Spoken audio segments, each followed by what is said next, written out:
যারা বলছে মাযহাব না মানলে জান্নাতে যাওয়া যাবে না, সেই বন্ধুর কাছে আমার প্রশ্ন, তুমি বলো ইমাম আবু হানিফা রাহিমাহুল্লাহ তিনি কোন ইমামকে মেনে চলতেন, তার মাযহাবের নাম কি? তাহলে ইমাম আজম আবু হানিফা কোন মাযহাব মানতেন? এই মহা ঝামেলা। তো ইমাম আজম আবু হানিফার মাযহাব কি ছিল? আমি বলবো, আরে বোকা, সমুদ্র থেকে আশেপাশে যাদের জমি জায়গা থাকবে তারা তো সমুদ্র থেকে পানি নেবে না। তো সমুদ্র বা কোথা থেকে পানি নেবে? হ্যাঁ, সমুদ্র বা কোথা থেকে পানি নেবে? শোনেন, এই যে মুজতাহিদরা অনেকগুলো ক্যাটাগরি আছে, এরা পড়ে না, না পড়ে তো উল্টো পাল্টা বকে বেড়ায়। এরা না পড়ে তো উল্টো পাল্টা, এদের হিস্ট্রি খুলে দেখবেন রাজমিস্ত্রি কাজ করতেই কোন রাজমিস্ত্রির কাজ করনে বলা, ভাই আমি আপনার বদনাম করছে না, কারণ ওই ব্যক্তি তুমি রাজমিস্ত্রি করেন মৌলবি কেন সাজিয়ে? কারণ তারা তো কিতাব পড়া পড়ার সময় নেই, রাজমিস্ত্রি করতে করতে হুয়া করে উল্টো পাল্টা পড়ে, বুঝলেন ভাই? তাই চলছে এখন। এবার এরা বলছে, বুঝলেন, ইমাম আজম আবু হানিফার মাযহাব কি ছিল? আমি বলবো শোনো, মুজতাহিদের অনেকগুলো ক্যাটাগরি আছে।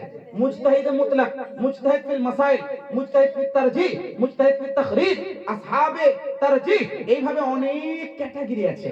মুজতাহিদ মুতলাক বলা হয় যিনি কোরআন এবং হাদিসের ইঙ্গিতগুলো বোঝার ক্ষমতা রাখেন, যাকে আল্লাহ পাক এত গভীর জ্ঞান দান করেন যে তারা কোরআনের ইঙ্গিতগুলো বুঝতে সক্ষম।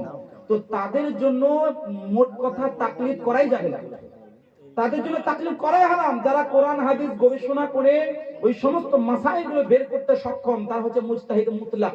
আর এমন হচ্ছে মুজতাহিদ মুতলাক কে? ইমাম আজম আবু হানিফা। তো আজকে বলতে পারে আমরাও তো মুজতাহিদ, মানে গুগল থেকে দু চারটা হাদিসের নাম্বার মুখস্থ করে নিয়েছে, বুঝলেন? তো আমরাও তাহলে মানবো না, কারণ আমরাও তো কোরআন হাদিস থেকে ডাইরেক্ট পেয়ে যাচ্ছি। আজকে যুবক ভাইদেরকে এরকম ভাবে ধোঁকা দেওয়া হচ্ছে। গুগলের মধ্যে একটা অ্যাপ ডাউনলোড করো, প্লে স্টোরে গিয়ে একটা অ্যাপ্লিকেশন ডাউনলোড করো, আর ওখানে তোমরা অমুক হাদিস, অমুক 365, অমুক অমুক অমুক এক থেকে বুখারী পাবে, মুসলিম পাবে, নাসাই পাবে, ইবনে মাজাহ পাবে, আবু দাউদ পাবে, তিরমিজি পাবে, পড়ে নাও। হ্যাঁ, চ্যাট জিপিটিতে সার্চ করছে, পেয়ে গেল। কেন? কারণ ওখানে হাদিস নম্বর পেয়ে যায়। আমি বলবো ভাই শোনো, এটার নাম ইজতিহাদ নয়। তুমি যে বুখারী পড়ছো, ইমাম বুখারীও মুজতাহিদ মুতলাক নয়। উনিও তো একটা ইমামকে মানতেন। কোন ইমাম? ইমাম শাফিঈকে। অনেকে বলছেন ওয়া কানা ইয়ামিলু ইলা শাফিঈ, ইমাম শাফিঈর দিকে আকৃষ্ট ছিলেন, মানতেন, ওই মাযহাবের মান্যকারী ছিলেন। তো ইমাম শাফিঈ রাহমাতুল্লাহ আলাইহি মান্যকারী ইমাম বুখারী, তো তুমি কি ইমাম বুখারীর চাইতে বড় জ্ঞানী?